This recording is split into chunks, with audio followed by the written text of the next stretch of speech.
Rome wasn't built in a day, as we all know. So take it one step at a time and don't get frustrated with yourself when you're not hitting those targets straight away. But it's a case of knowing your body and knowing your levels. Your energy levels is key as well.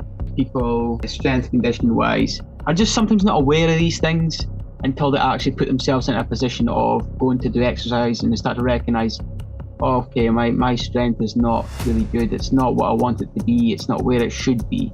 Physical and mind are connected. We all know that, Zach, right? If you can work on one, the other one will follow. Clients come to me and say, Chris, you wouldn't believe the strength you've given me just by training in the gym, not just by looking at muscle. It's, oh, I feel more confident to go and pursue this even more. I have more strength physically and mentally, not just physically. You can take 10 minutes out of your day to meditate, or you can take 10 minutes out of your day to stretch. If that's what you can do it. Make it accessible for yourself to do something active you enjoy and you can do that's going to benefit you. Educate your clients on consistency over time with small changes, and they will notice the difference. Welcome to tonight's episode of The Health King's Court. I'm your host, Zach the Health King. A quick disclaimer to keep myself out of trouble. Anything that you hear in this podcast is not intended to be taken as medical advice. The thoughts and opinions you hear shared are just that, thoughts and opinions. And any action that you take based on what you hear is done at your own risk. And with that said, enjoy the show. Welcome everybody to today's episode of The Health King's Court, Ancient Wisdom, Modern Health. Today I am joined by a very cool guest. He has over 10 years of experience in the fitness industry. He's a personal trainer with a degree in strength and conditioning. He specializes in racket sports and racket athletes, and even has a podcast where he covers holistic exercise, health, and sports science. And that is a Mr. Chris Nicol. Chris, how you doing today? How you doing, Zach? Yeah, I'm doing very well, thank you. Thanks for that great introduction. Awesome. And why don't you tell the viewers where you're calling in from? Because I think just by you saying that, they'll know it's not the U.S. Yeah, definitely not, is it? That accent's definitely not from America. Yeah. Yes, I'm from Scotland, north-east of Scotland near Aberdeen, which might give people a vocal point, which is north of the country, basically, north side of the country. Very cool. And you were born and raised there, right? Born and raised in Scotland, yes. I've obviously travelled a little bit, seen a few other places, but yeah, I was born and bred in Scotland, yeah. Awesome. All right, well, we've got our first Scot on the podcast, so he's going to represent today. So, Chris, come on, let's go. Your area is strength and conditioning to somatic, right? What is that? Yes. What does it mean when you get a whole degree or a whole study in strength and conditioning? What does that look like? So for me and what I've learned and what is the principles you learn, I mean, it's obviously all based on sport.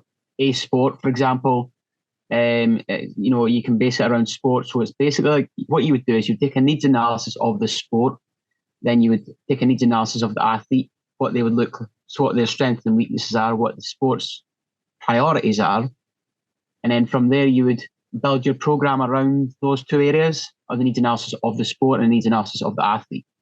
So each sport has its own specific needs physically, what they need to work on. Obviously, when they're working technically, they work with a sports coach in the sport. Physically, when they're working with a trainer like myself or anyone else that does this sort of thing, they'd be looking at a needs analysis of the sport and then combining it with the athlete to find out the strengths and the areas that need to be improved. And then what you would do is, depending on how far advanced the athlete was, so if it was a regional, a national, or an international athlete, you would tailor it towards that sort of zone. So it's basically a more specific area of personal training where a general personal trainer might just give, okay, this is how you could be fit for the average person. Someone that is specializing in this kind of field, such as strength and conditioning or sports science, they take a more specific approach depending on the needs of an athlete. Is that correct? Of course, yes. I also work with public as well. So I do fitness specialism as well, working with, strength, flexibility, cardiovascular for the health parameters as well, not just sports specific. Yeah, so yeah, you're spot on there, Zach. That's awesome. And so how long did it take to get a degree in strength and conditioning? What does that process look like? What does that coursework look like? Yeah, of course. So the process for me was I actually started as a college student and worked my way into university. Going through the years, I did sports coaching to start with. Then I did some sports coaching qualifications. I touched on strength and conditioning at college, and I thought I like this subject. This is something I want to look at a bit more in.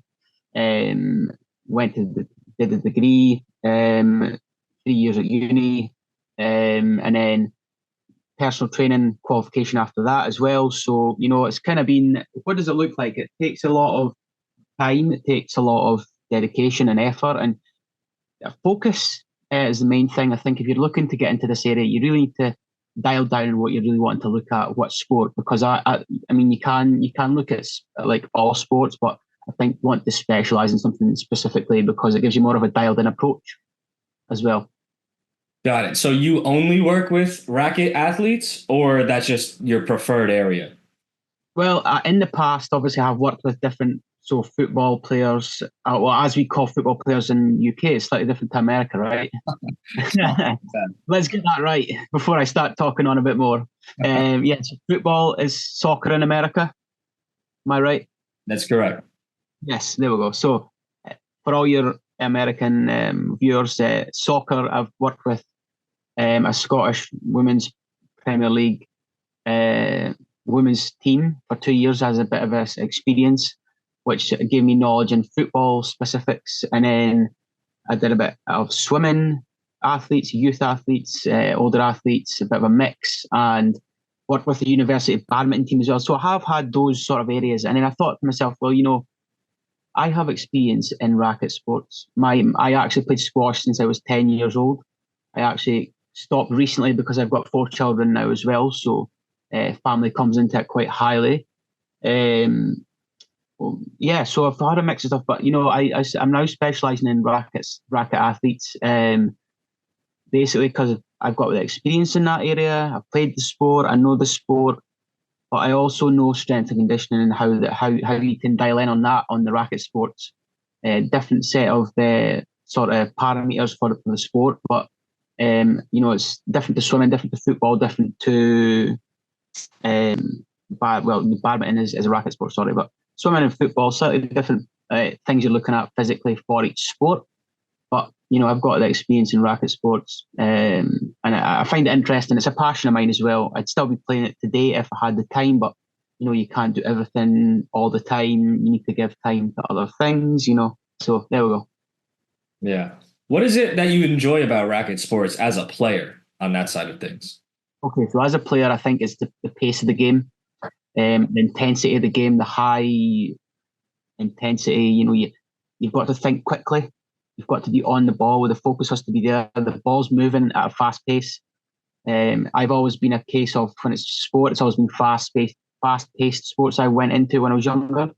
So when I was younger, I played football slightly for a year or so. Didn't really get into it. Squash, took that up straight away, and bang, I was right into the coaching with it, and everything got not like massive load of coaching, but I've had coaching through the years from older players that have been playing Scottish Masters, Scotland standard, players that played through the rankings, which were in my area where I live, as well. So yeah, I got a good experience from them. And as I say, everything I've done, it's not just a case of I've done it all myself. It's all been, people give me their positive impact and focus on what I've been trying to learn when in the sport or anything I'm doing. I think you have to give credit to the people that have helped you along the way as well. Certainly, yeah. Racket sports are one of those ones where it's nonstop. When that ball is live or that shuttlecock's live, you have to be on and have your muscles ready to go at any which direction or at any particular moment. So yeah, I definitely is a fast-paced movement. Can you touch upon, with that in mind, what makes for a good racket sport athlete? What kind of things do they need physically or even mentally, if there's certain things and certain mental attributes that make for a great racket athlete? Yeah, I would, and yeah, exactly. Those two aspects are very key: the physical and the mentality. So, physically, we'll start with obviously for that. It's a mix. You need to have. Let's keep it simple. You need to have good endurance, good strength, for because if you don't have strong muscles in a sport that's that fast paced, risk of injury comes into play. Um, the more stronger muscles you have, the more stronger bone density you have, the more you can take the impact better on your body.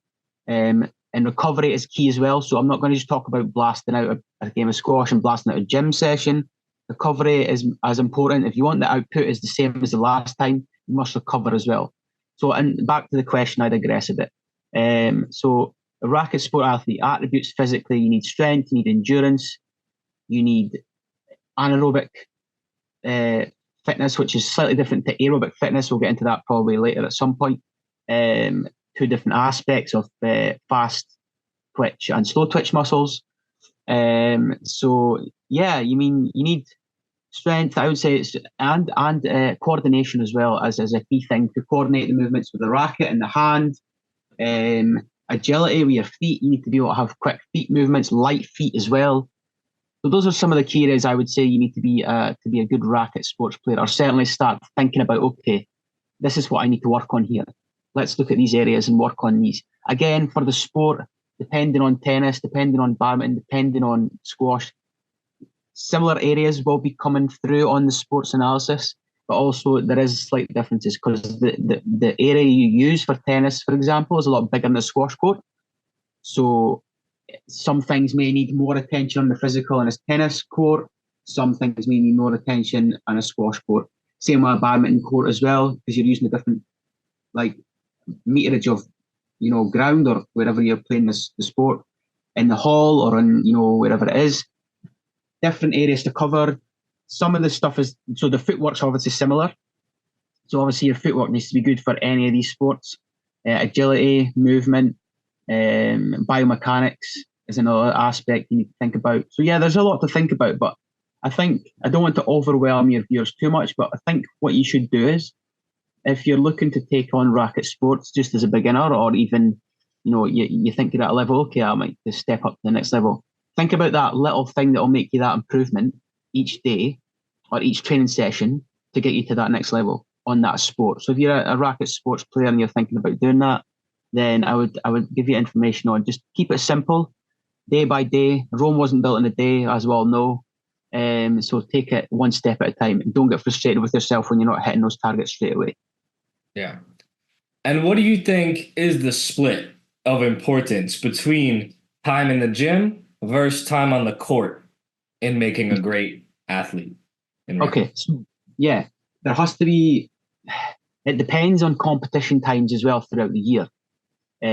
Certainly from a point of view of you have to train through your week before your competition, you have to recover, you have to obviously recovery strategies are key when you're at a high level, and even at a beginner level, recovery strategies are also key. So I wouldn't display them either at the beginning level. They're also key because if you want to get to that next level, you have to be able to keep your body in good shape and reduce your risk of injury.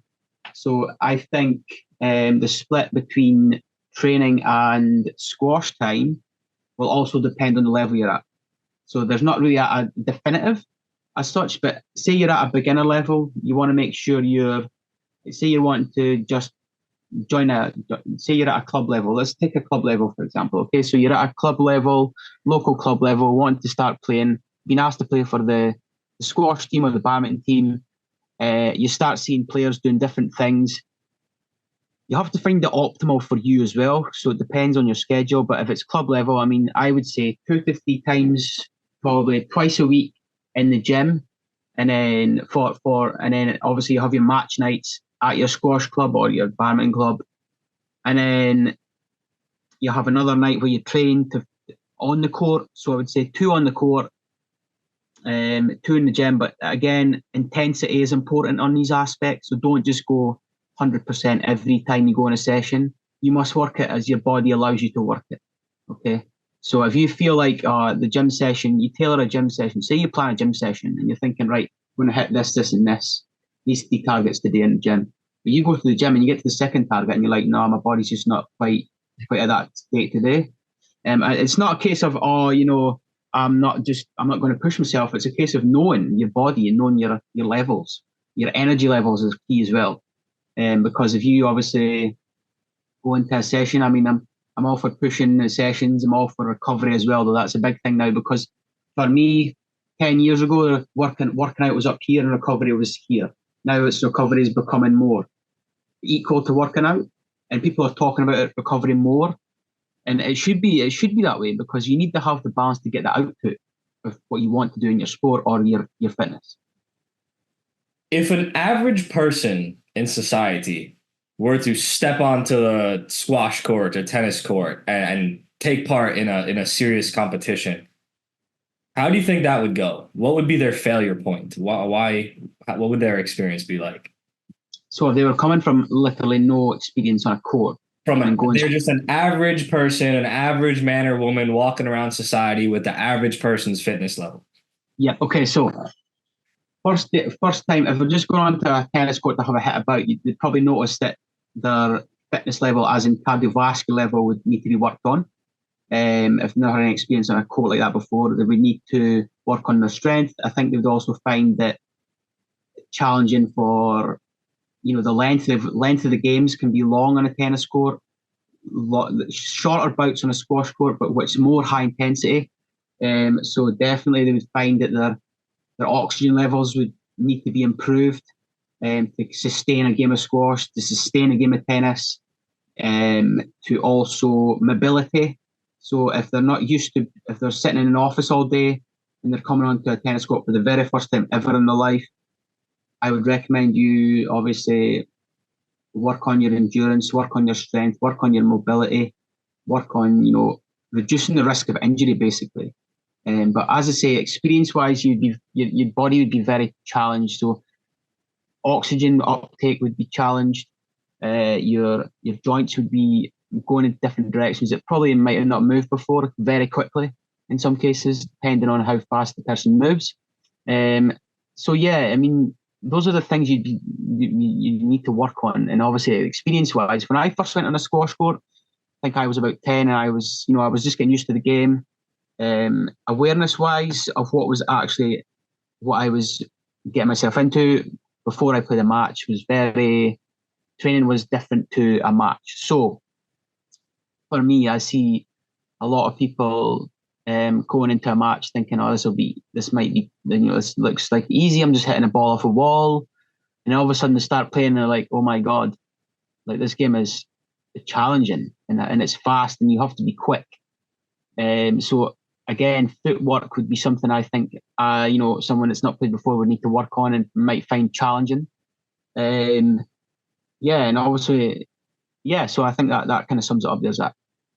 So you mentioned injury in that. What's the most common injury, or are there a few that happen to people on the racket sport field? And why do those things happen? I think the common ones that you come across are shoulder injury, tennis elbow, because you may hit through time because of the rotation, you may start to get hip injury, knees. It depends on the person as well, but these are things that you do see: shoulder, elbow, tennis elbow, shoulder injury because of the rotator cuff injury in the shoulder. That's a good example of a common one. So those are kind of the common ones I've seen and come across. Myself, I've had experience of an injury on a squash court before, younger days. My knee it wasn't too bad, luckily enough. It healed itself pretty well. But what happened was I went to plant my foot and my ankle went one way and then the knee went the other way slightly in the opposite direction. So I could feel it got a swelling and things like that. So it was kind of just a healing process. And I got myself into the gym and used strength training as a modality to protect the knee more. When I was younger, obviously I educated myself a lot and I was already into exercise by that time anyway. So yeah, those are the areas I would say that are common injuries and things like that. Yeah, definitely. So basically you said the average person off the street, if they were to step onto a racket sport, court, they would get decimated. They would just get blown away, probably from top to bottom. Maybe you didn't put it so aggressively, but it sounds like they'd not be up to the task at all. Why Well, is I wouldn't say they wouldn't be up to the task, but what I would say is it would challenge them in different ways that they've probably never been challenged in before. If they don't know the sport, they don't know the movements, don't know how the timing everything works, timing with shots, for example. So definitely you would need to be coached by a sports coach or by someone physical trainer to help you improve those areas. So it depends how serious you want to take the sport. I mean, some people just want to play for the fun of playing and getting fitter. Some people want to take it to the next level. It all depends on the person. Yeah. What do you think is the state of an average person's health overall in regards to strength and conditioning? Okay, so we'll take the average person. I mean, do you want me to talk about, Scotland at the moment or just in general? You can talk about both. I'm not familiar with Scotland, so you could talk about the populace there or your view on the world overall, and Cool. why is there maybe even a difference there?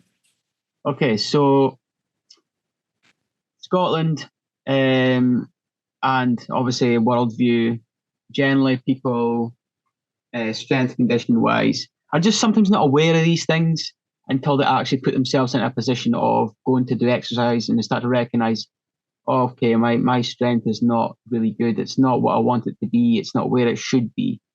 But it's also the main thing is the education that people are now receiving on health, and it's for me it's not pushed enough.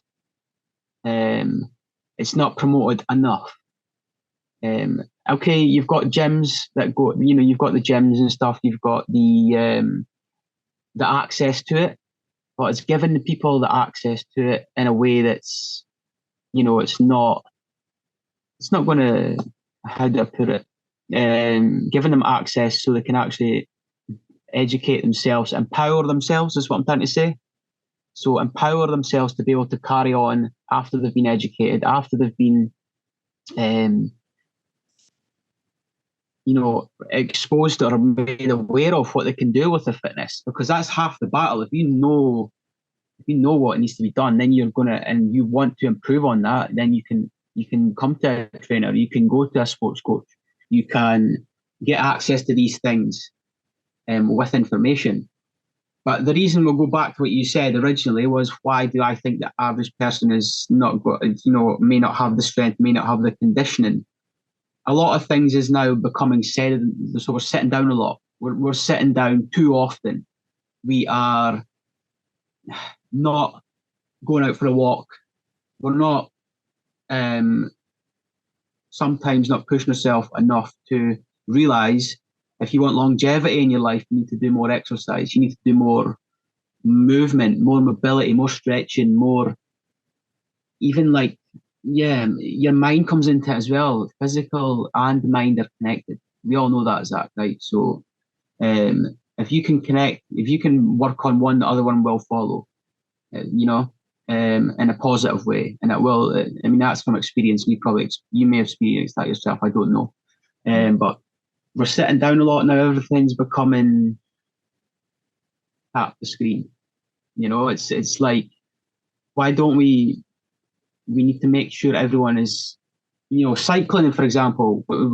People who cycle, there is, but we need to get more people out doing it, more people active, promoting it more, giving it more access to people. So, we have all these guidelines and things, that are out now, and physically, I think things need to be more achievable for people to actually take on that challenge, because sometimes the stuff that's going out is, people look at it and go, 10,000 steps a day. Some people are not even doing 1,000, 2,000, 3,000 steps in a day. And you look at, and they're getting recommended, sometimes, I don't know what the stipulation is in America, but certainly sometimes you'll recommend 10,000 steps a day, which some cases is good for people because they're already doing 8,000 to 9,000. But people that are at the beginner level, they really may look at that and go, how am I going to even do 5,000 steps a day? So it's kind of breaking it down into those aspects where I think people would become better at it if it was more manageable and broken down more into a level of, okay, start here, work your way up. Do you think that it's more a case of society failing people in not providing the resources and support and baseline education? Or is it people failing themselves? Ooh, good question. Good question. So, I think on both of those aspects, I will speak. Um, Basic level education on physical education, certainly, from my point of view. My parents were very good, and I appreciate my parents a lot because they got me to exercise at a very young age. Okay, so I have appreciation for the people that have helped me along the way. So yes, I was blessed in a way of that. My parents helped me get into this early.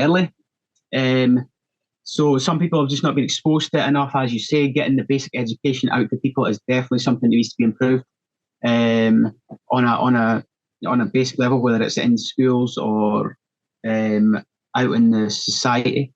In regards to people and themselves, yes, people have to take charge of their health. There has to be empowerment to be able to do that, though.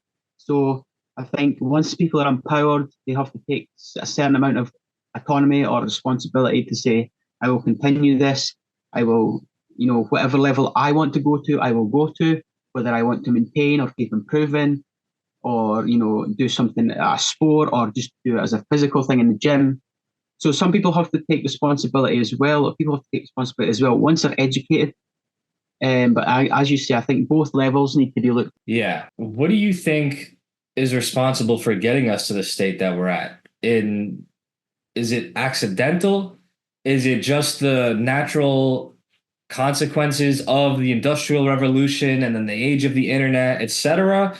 Is it something else more malevolent? Why does everyone just sit down and look at a screen and not focus on their health at all? Because it certainly wasn't always that way, right? I think the average person at some point had some muscle tone to them, had only a small percentage of fat to them. What brought us to this point? I think as well. It's as you say. It's can be a mix of things, but I think from my point of view and how I'm seeing it at the moment, um, I'm getting a lot of people now coming to me not just for, oh look, let's look in the mirror, I've got more muscle, or it's now more, let's do the holistical stuff. So the overall well-being, the physical, the mentality, the overall how you feel about yourself in general, because that plays a part as well. I'm not a psychologist, but I certainly know how feelings, things work, and mindset and things like that from experience. Um, so I feel that it's now a combination of, things should be certainly when I've got clients and my clients work with me, I have had, clients come to me and say, Chris, you wouldn't believe the strength you've given me just by training in the gym, not just by looking at the muscle and going, I've got more muscle. It's, oh, I feel more confident to go and pursue this even more. I have more strength, okay, yes, physically and mentally, not just physically. So that's how they're telling me. That's my clients. My clients have come back to me and saying this to me. It's also, you must find something you enjoy. You must find something you enjoy, because at the end of the day, you will keep that longevity mindset more, in my experience, if you're enjoying what you're doing, and you like it. Okay, it's not a case of let's drill down and have this boom, boom, boom, boom, everyone do this. It should be all individual to the person, because everyone is unique. And yeah, so I think there's a case of what you've just said, kind of like, why is everyone, more fat percentage, more sitting down? I think it's because there's too many distractions as well sometimes. Yeah, it's like people came to focus on technology all the time and forgot to focus on themselves any of the time. Yes, I think it's becoming a little bit more technology, which is obviously causing people to not to have that good focus, that positive mindset of let's go and have a walk, let's go and take the dog for half an hour. Let's walk up the mountain. I mean, you know Ben Nevis, right? Ben In Everett? Scotland. No, Ben Nevis. Ben Nevis? Doesn't sound familiar. Basically, it's the biggest, one of the biggest mountains in the UK, and I've walked up it. Now that takes a lot of resilience. It takes a lot of grit to complete it. Okay, it's not Mount Everest, but it took me about 4 hours up, 4 hours down. I did it with a lot of group of friends. And what I'm trying to get at here is, people's, they're not thinking about, as you're saying, why you're asking, why is the question, why is the health not a priority now? I think it's because, as you say, there's too much easy access to other distractions. Yeah, we need hard things. Hard things make good people, right? There's that whole rigmarole of society with that. Exactly. But Hmm. I wanna learn a little bit more about Scotland. Perhaps this is selfish, but I don't really know anything about Scotland. Can you tell me about the average population in Scotland? What is it? Do you think the average person is healthier in the mind and the body, or one of them, than the average person in the world? Is Scotland really a healthy place? Do you think it's really an unhealthy place for its population? Where do you Okay. think it comes in?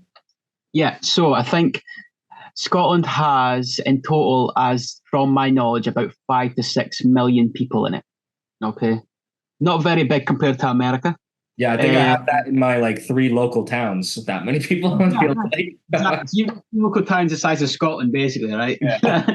um, yeah, so we're obviously not a huge country. So we could, we obviously have sometimes have a reputation of, you know, the deep fried Mars bar and the all that sort of jazz that comes out with it. But it's not always the case, I would say, because there is obviously a certain part of the population that do exercise, do, look after themselves. And everyone is trying, to be fair now. It's becoming more in Scotland, but we're pushing it more, certainly in this industry, that we're getting people to be, more physically aware.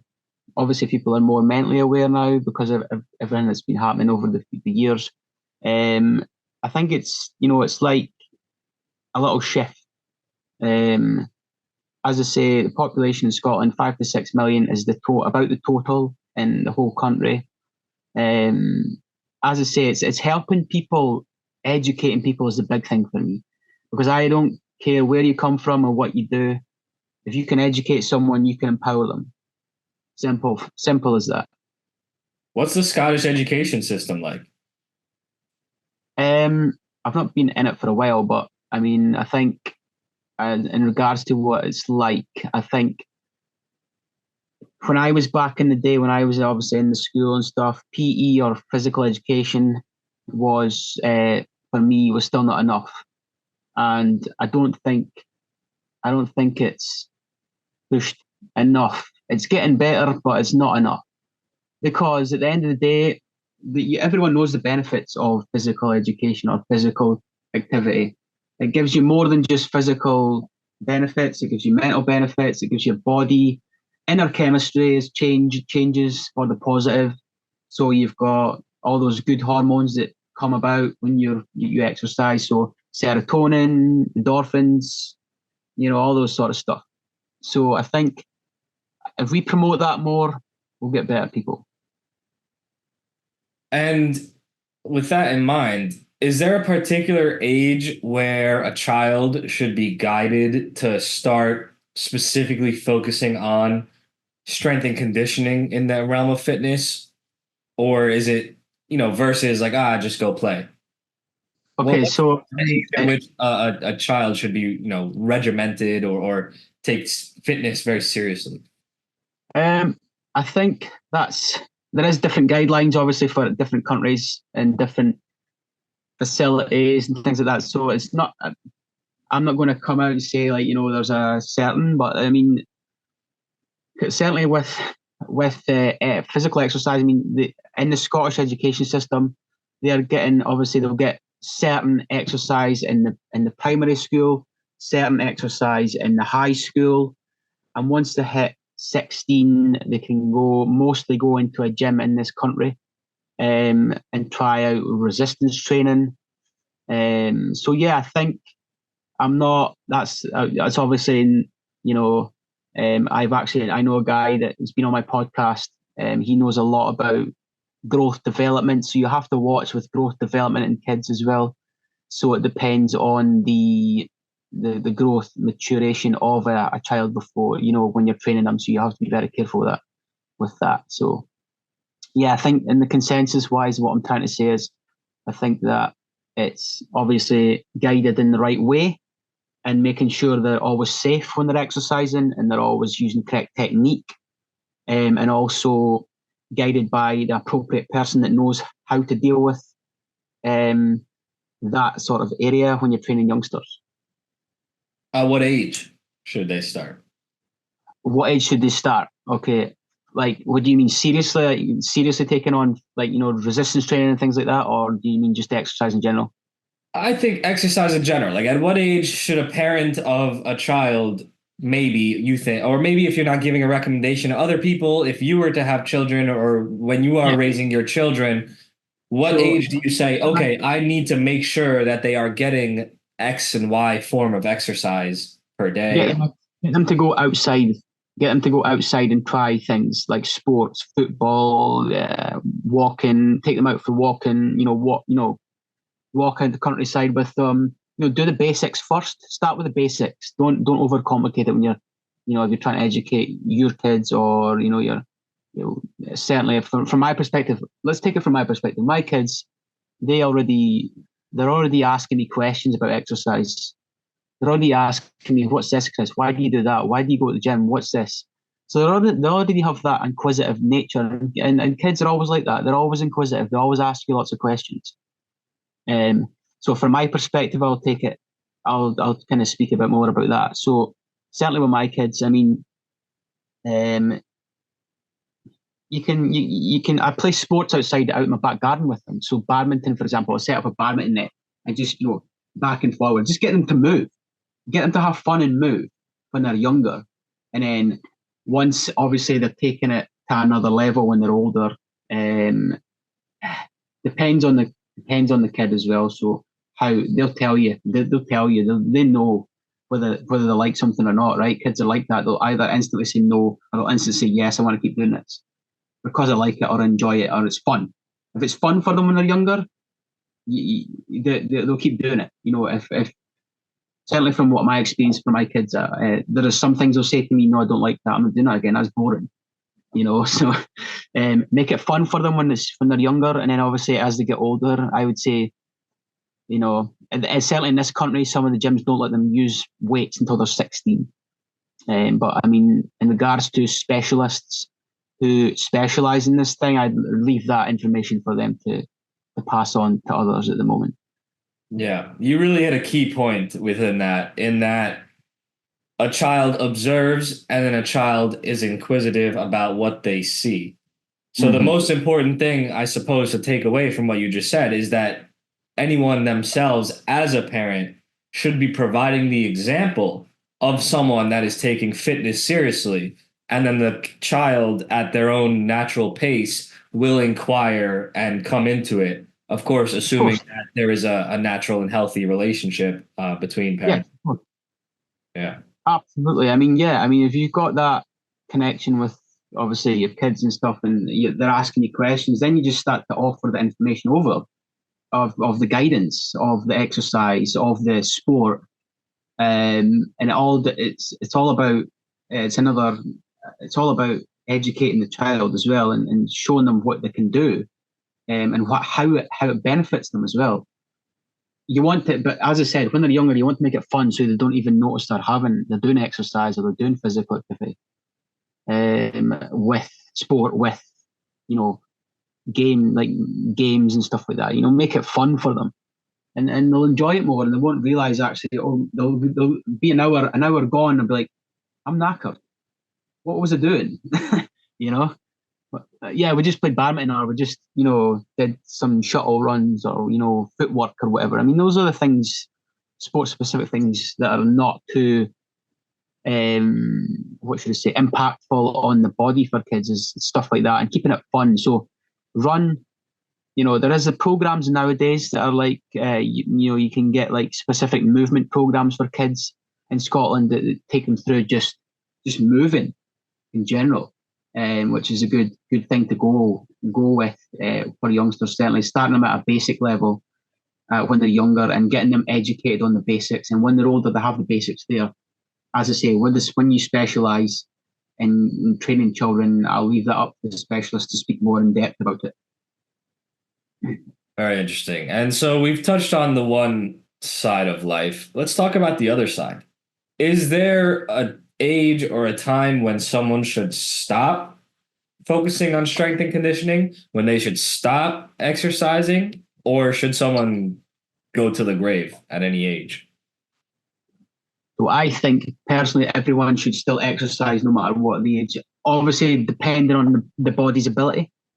So even people that can exercise as you get older, your body very well. You know how it works. You can still exercise. You can still do strength training if you have the capabilities, no matter your age, because age is a number. It's not something that if your body's capable and it still wants to do it, and you still want to do it, and your brains wants to do it and wants you to do it, I would say carry on doing it. But obviously know what you can do with your body, know your physical capabilities. But strength training definitely for older adults is good for bone density. It's good for muscular strength. It's all good for reducing injury when you're with bones, for example, when you're older. It's good to keep things like that. Yeah, definitely. So yeah, I wouldn't say there's no age where if you're physically capable to do it, I think it's a positive thing to keep doing it at the level you can do it at. Yeah, I'll always say a body in motion stays in motion. It's really as simple as that. The moment someone decides, oh, no, I don't want to do that anymore, it's a very sharp decline, both physically and mentally. And I've watched it happen in people. You need to keep the blood flowing. You need to keep that stimulation because the body is use it or lose it, right? Yeah. If Yes. you're not using it, then it's going to wither away and atrophy in different areas and become weaker, and you become more susceptible to slips and falls and injuries. And then it really is a very quick downward spiral. So yeah, I do like that recommendation of you should always be doing something.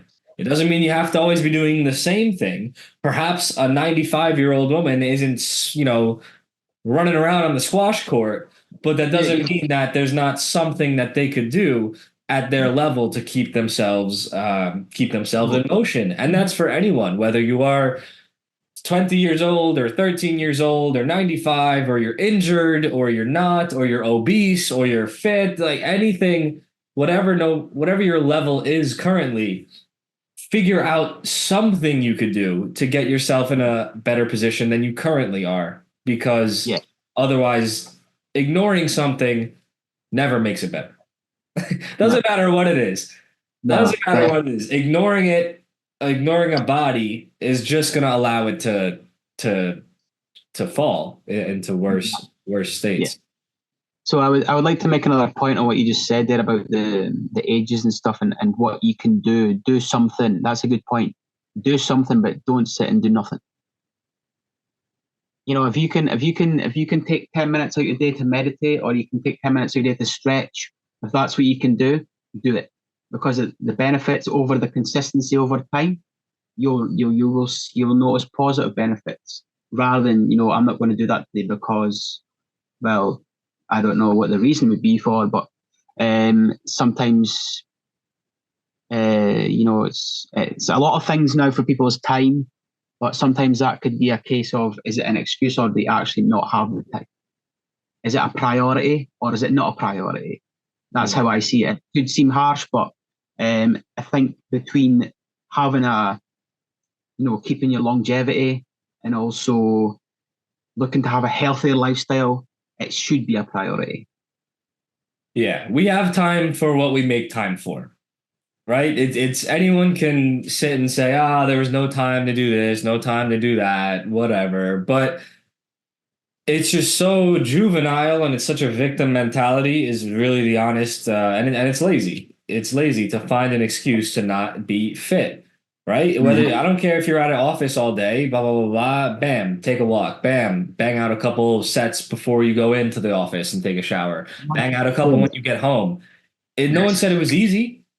No, No it's one not says it's easy. going to be easy, but Not nothing easy. in life that's good and worthwhile is easy. We make priorities or we arrange our priorities based on what is important to us. And it's crazy that people aren't important to themselves. Hmm. People aren't Very. important to themselves because if they did value themselves, they would be doing these things. Because how could you not? It's a part of taking care of yourself. And there's just too many people doing nothing. Like you said, they're not lifting a weight. They're not running around a squash court. They're not throwing a ball around. They're not cycling. It's funny. I don't know if you know, there's a comedian, Joey Diaz. He's a funny, big Italian guy. And he has this skit that or this thing that he said on a podcast. He's like, there's too many people. They're doing nothing. They don't do this. They don't do that. They don't have anything to them. He wasn't talking about fitness. He was talking about just people being born in general, but it reminded me of it. It's really funny. There's Yeah. too many people doing nothing. They don't cycle. They don't walk. They don't lift anything up. They Hmm. just sit. But You then got that something also to ties to and people are education. boring. His whole point was people are boring when they just do nothing, right? And think about it. If you want to even be social, fitness is a way to be social. It's a way to connect. Nobody likes Absolutely. anybody who just sits around and does nothing. If you cycle, you could go chat with other cyclists. If you play racket sports, bam, you have a community of people to hang out with and play with. If you are in the gym, there's people there, a community, Nobody likes anyone who just does nothing because what are you going to talk about? Nothing. And this kind of ties into a whole realm of the holistic side of things where people get caught in a cycle of unhealthiness and loneliness. Hmm. If you sit around and do nothing, well, no, they're not interesting. Nobody's going to want to talk to them, and they're not going to be around anyone to even talk to. And then that makes them depressed, and then that makes them feel like they don't want to do anything, and then they're unhealthy, and then they don't do anything, and it's this whole cycle. Yeah. Anyone's It's life can getting be better by just doing something. exactly do something. Exactly. Try to do something, even like something you enjoy. The big thing I said to you there previously was do something you enjoy, and don't rather you do something you enjoy than not do anything because you're obviously when you're not active, you're not getting any benefit. But also when you're doing something you enjoy, you're more prone to do it continuously over time. Yeah. And that's where the priorities come in. Yeah, and obviously each thing has its own barrier to entry. Certain equipment costs money, whatever, whatever. But yeah, Basics. Start with the basics. What equipment do you need for a bodyweight workout yourself? yeah, It's quite it's if you think barriers, if someone's listening to this and you think a barrier is equipment cost of anything to get into anything, start with a bodyweight workout. If your body's capable, start with a bodyweight workout. Go for a walk, go for a cycle, start with the basic stuff. And once you get into it and you find something you like, just continue with it and see what happens. Just honestly, just see what happens. Start with the basics. Don't worry about I need 10 dumbbells, I need 20 bits of equipment or whatever it is. Use the basics to start with because if you start, that's a great point you've done. You've started. So if you get that motion, as you were saying earlier, Zach, the motion of moving, and then you get that starting point, and you can keep going. And as I'm bringing in the stuff you enjoy, it may not be you may even because of barriers, for example, you may not want to do things that you enjoy to start with. But if you can basically start yourself off with something you think, I'll give this a go and see what it's like. So recommendation from me would be if someone's finding access to these things difficult, do a body weight workout and tailor it to your own strengths and weaknesses. Go for a walk. If you find you're getting stressed, go for a walk. Countryside walking is brilliant. I live in the countryside in my country, and it's great. You go out, you get the view of the nature. The view is stunning in Scotland, by the way, just to big it up a bit. The views in Scotland are great. Countryside view in Scotland, brilliant. Um, Calms me down every time I go out. I just, you feel like you're at ease when you're out in the countryside in Scotland. Cycling in Scotland's great. Bodyweight workouts, you can do them in the garden, you can do them in the house, you can do them to music. All these things, the simple things. YouTube, you put on some music, do your bodyweight workout, half an hour to 20 minutes, 15 minutes if you need to, job done. Yeah. And there's also the point of if, finances are a barrier to entry for whatever sport or activity you want to get into, well, use it as motivation to make more money. Go find that way Yeah, to get that money and get it done. Like we said, there's exactly. time for whatever we make time for. Whatever we make a priority, we will find time for if we are not lazy or whatever. So there's really when you come down to it, zero excuse. There's really zero Yeah, excuse to not be fit or be active or do something, anything, especially if you have the internet. Like Chris was saying, we have YouTube. Not only is there music on YouTube, but there's a million different body weight exercises. You can hit any sort of body part you want. Go find yeah, something heavy. If you're in the countryside, go find some rocks, lift them up, put them down, lift them up. exactly. Exactly. It's going back to that basics as well. Go outside and lift the tire, push a tire, pull a tire. Yeah. If you can do it, obviously. But it's back to that, that ancient mentality sometimes as well, kind of comes into it of, what did they use back in the day when they were exercising? They used stones, they used logs, they used things that were accessible for that time. But yet we still look for all the complicated stuff, for all the fancy stuff. I mean, okay, it's good to have that there, but where do you start if you're not at that access level? At the basic level, make it accessible for yourself to do something active you enjoy and you can do that's going to benefit you. I'll keep saying that. Yeah. And so on that note, what are some of your favorite things to do? What are some of your favorite exercises? Okay, so if we're talking about, we could start with resistance training. So I think I love squatting, deadlift, um, dumbbells are good for me as well. I like dumbbells. Sometimes I'll go in and gym and just use the dumbbells for a session. Um, Barbell work is good, like cleans, for example, clean and jerk. Um, the snatch is something I need to work on, to be honest with you, a bit more for myself. I've not been doing it as often as I would like, but again, that's one of the goals to be looking at. So, um, I'm basically, footwork is another one I like, using cones, ladders, for myself, certainly. And I think just being in the gym is also good because you get that atmosphere of the gym, and it's just like that paradise for me. So yeah, that kind of sums it up in a little bit. And that's kind of the stuff I enjoy is mostly weight training, athletic. For me, it's to be strong and athletic. Even although I'm not playing a sport anymore, I like to be strong and athletic because it gives you a mix. You've got strength, you've got power, you've got agility, you've got speed. So I kind of work on those areas mostly for myself. With that in mind, are you focusing on as high a weight as you can do and raising the weight? Are you focusing on as many reps as you can do and trying to increase that? Are you switching back and forth between the two? Or what's your philosophy there?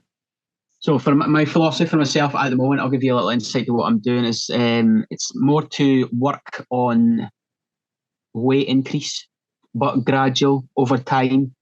I use a lot of trainers would probably, some trainers may use this. It's the rate of perceived exertion. So it's a scale of 1 to 10, and you can gauge on how easy or hard the weight is. So if you're at a 7 or 8, you're at an optimal point at the moment to leave that weight for a couple of weeks to see how you get on. If you find yourself down at a 5 or a 4, you may want to just up the weight a little bit. Now for putting weights up, for example, I'm gonna for me, it's gradual increase. So 2.5K is enough to start with. A lot of people will go into the gym. They'll think that it's all about lifting the 100 kilograms straight away when the body's not ready for it, or you think you're ready for it. And then, I think you should start at a level where you find your fitness testing is done. So you fitness test your athlete or your public member, and you find out the parameters of where they're at for their health, strength, weights and stuff, and then work from there. Are there any exercises that you yourself or that you recommend specifically avoiding?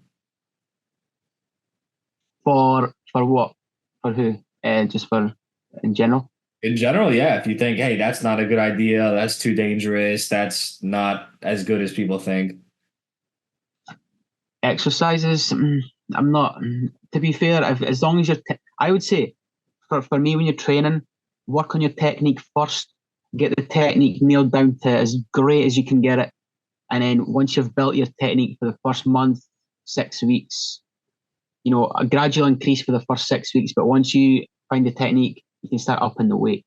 So I would recommend, I wouldn't say there's an exercise that's, I wouldn't say that's you shouldn't do, but obviously it depends on the person. So it depends on what the body can do. That's what I would say for exercises. You've asked that question, so I'm going to say it depends what the body can do of the person, and also flexibility is a thing as well. So that's a big thing as well just now. And obviously, for when I train my clients, I always look at areas of you've got a bit of tightness here. That's why it's causing you to not get the technique quite right because you're stiff in this shoulder area, for example. So we need to work on your shoulder flexibility to get that bar back that just a little bit further so you can get that kind of ideal position for, say you're taking a bar down for a squat and you're kind of too far forward because you can't get the flexibility for the shoulders to move back. You want to make sure that you're working on flexibility and stretching as well. That's a big thing, but a lot of people do miss. In general public and athletes know a bit more about stretching. General public, I say, they sometimes miss a bit of stretching when they're training. Yeah, very interesting. And so the field that you've got into in being a personal trainer it's a very special one. It's a very personal one. It's an act of servitude, really. And it does take a hyper specialization in the realm of fitness and a total dedication to fitness beyond just thinking about it for yourself. Why is it that you got into this field as a career or as a business?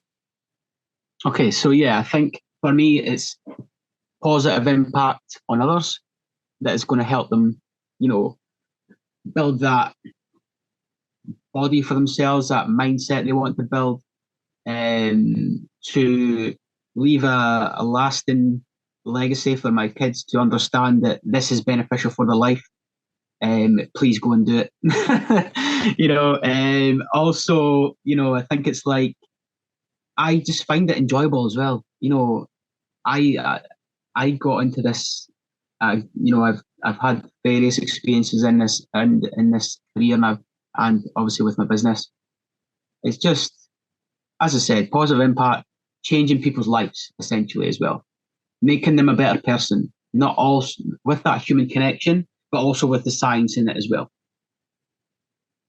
And what are some of the challenges, or what do you think is the biggest challenge in this career path? I think do you mean with the clients or for myself? Either, both. Okay. So I think with the clients, it's getting that education, so they understand it. You have to break it down. That is that you must, you have to really nail it down to the basics. And then, you have to find a level where they're working at. So for me, with the client, it's getting them to understand that you are trying to help them as well. But I'm not saying clients don't understand you're trying to help them. But what I'm trying to say is, building the trust with a client is a key thing. Okay.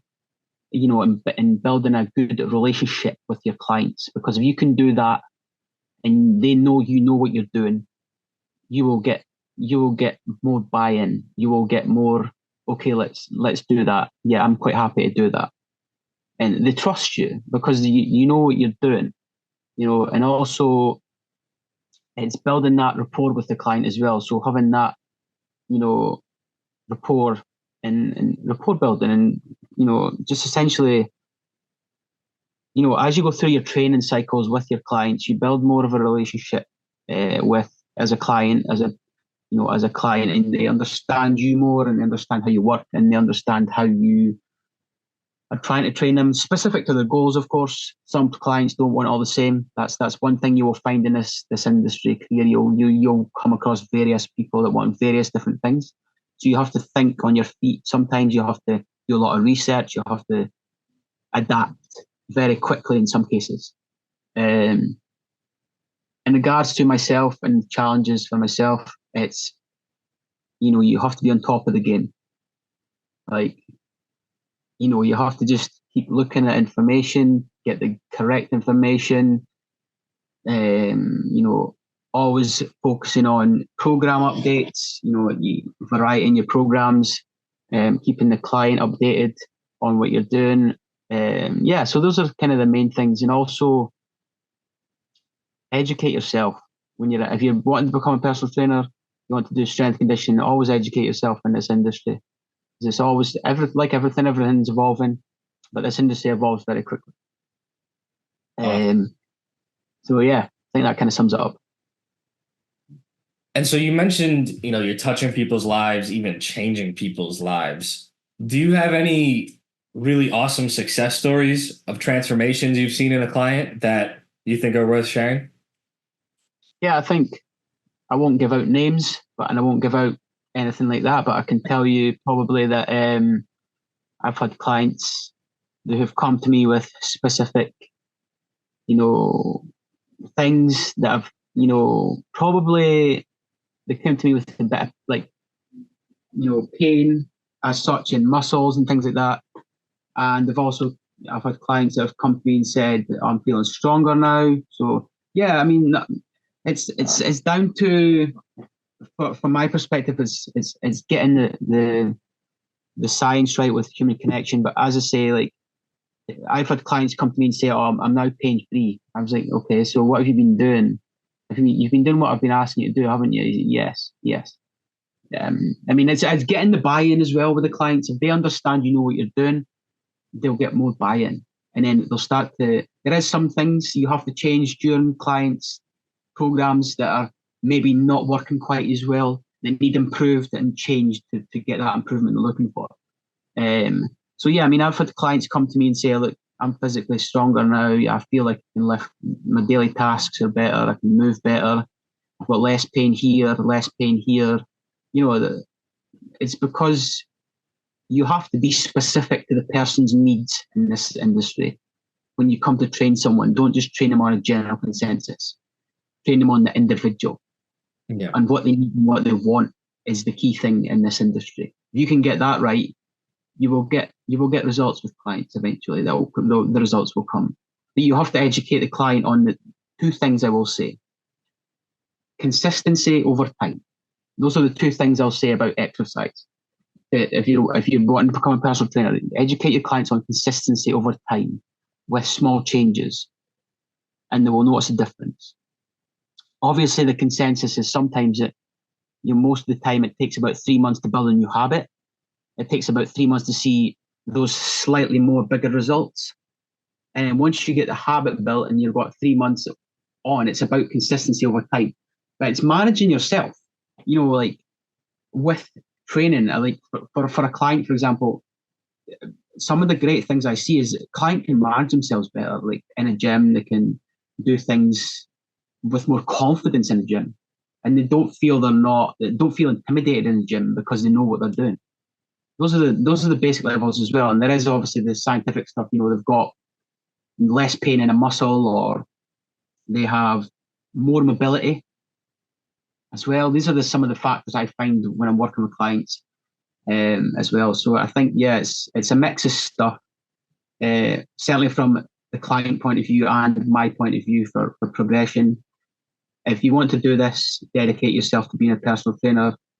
And it's not easy, as you say. Things are not easy that are making an impact. So I think you have to be dedicated. And if it's something you want to go down that route of, and find yourself just go into it with an open mind. Yeah. And so what does the process of working with you look like? Are you like, do you just do online stuff? Are you working with people in person? Is it a mix of the two? What does someone get when they are working with you? Are you designing their exercise, their meals, this, that, the other? What is the comprehensive? I specialize in exercise. Okay, exercise science, excuse me, strength and conditioning for the racket athletes, depending on what they're looking for. So for me, it's all about, we'll do the consultation, we'll find out what the client goals are, we'll find out what the needs and wants are. I'll start to design a program. First of all, we'll do fitness testing before we do any program, because I like to get some data analysis and see what we're working with, what the baseline is, find out what the baseline is, make a program around the baseline. I'm always contacting the client and making them aware of what we're doing and what's coming next. You know, and always keeping them aware. If we're making changes, we're aware, the client is aware of the changes. Yeah, so basically, I specialize in exercise and strength and conditioning for racket athletes. And a process for a client would be, first of all, we'll work on technique for the first 4 weeks, 5 weeks, 6 weeks, assess the technique. If it needs further adjustment, we'll do further adjustment. We'll gradually build the weight up, depending on what they're doing. If it's weighted training, for example, we'll gradually build the weight up. I use that rate of perceived exertion. So that comes from the client. So I'll ask a question on a scale of 1 to 10, 10 being the hardest. How did you find that weight? And if they're saying to me 7 or 8, okay, we'll keep it at that at the moment. They start saying to me 5 or 6, then we're starting to maybe think about putting the weight up at a gradual, manageable pace. So yeah, and that journey for the client is also not just about physical; it's about mental as well. Because I've had people come to me and say, "Chris, I'm physically stronger. I'm also mentally stronger now." I'm like, "That's good. That's a great change you've had. I'm happy for you to, I enjoy helping people as well. So that's another factor for me. So I think, yeah, that kind of sums it up. And also, I do online stuff as well, so that is accessible for people if they're looking for online training. I do face to face also, and obviously in and around Scotland, I do more face to face. Online stuff, I can do that as well. That's awesome. Did you ever have to fire a client? Is there ever someone that was some crazy horror story, or they were being wild and you were like, "Hey, I can't help you. Goodbye. You get out of here." Anything funny like that? Never had that yet, Zach. So, touching wood, but nah. Seriously, that's fine. I've never had any clients say that at all. Awesome. Maybe that's a Scottish thing. Most American professionals I talk to have some sort of story about someone going crazy. Yeah, no. I've never had that. No, I never experienced that yet. So That's good. Yeah. That's awesome. And so, where can people get in touch with you? Where can people take advantage of your services, contact you, try to work with you, see your content? Where can people go for that? Okay, so I'm on Facebook, I'm on Instagram, I'm also on LinkedIn if you want to keep it at a more professional level. Yeah, so Facebook, LinkedIn, Instagram. I also have my podcast, which is called the Racquet Athlete Podcast, which is on Spotify, Google, Apple, Amazon, and I've got a YouTube channel for the podcast as well. And I'm actually, in the middle of creating a YouTube channel for my exercise side of things as well, just so I can, create some content for people to start getting educated on as well. So yeah, if you're not in Scotland, or you're, even if you're listening to this in the UK, in America, obviously, I am approachable on social media. Message me if you're interested in getting some online training. We can chat and take it from there. It's awesome. Chris, is there any specific message that you'd like to leave our guests off with? Yeah. So, I think a specific takeaway message for anyone that's listening, if you take anything away from this today, that's the one thing, is keep moving, stay active, and, as you said earlier, Zach, look after yourself. That's awesome. Look after yourself. Nobody else is going to do it for you. Chris, thank you very much for coming on the show. Appreciate your time, Zach, and thanks for having me on. What worked to me is you got to do something. You ever meet somebody that don't do nothing? You ever meet somebody that don't do nothing? They don't do nothing. They don't date. They don't do drugs. They don't play checkers. They don't do nothing. How long do you like those people for? You don't. I like people with a little bit of edge to them. They got to do something. If you tell me I don't like alcoholics, but I love heroin, I'm in. If you tell me you suck toes for breakfast, I'm in. You got to do something. Big thank you to Chris for coming on the show. If you'd like to check out more of him speaking, you can go to his podcast called the Racquet Athlete Podcast. Don't forget that you are listening to the future #1 health and wellness podcast in the world. And I do very much appreciate all of the fans and followers and supporters that I have already accrued. And I really do appreciate any support that is given via follows, via comments, via likes, via sharing the message, sharing the word, sharing the links to the episodes. Really does mean a lot, and it helps and encourages me to keep doing what I'm doing and bringing you these interesting conversations that you can use to improve your life. Have a good day, everybody. Stay tuned for the next episode coming soon.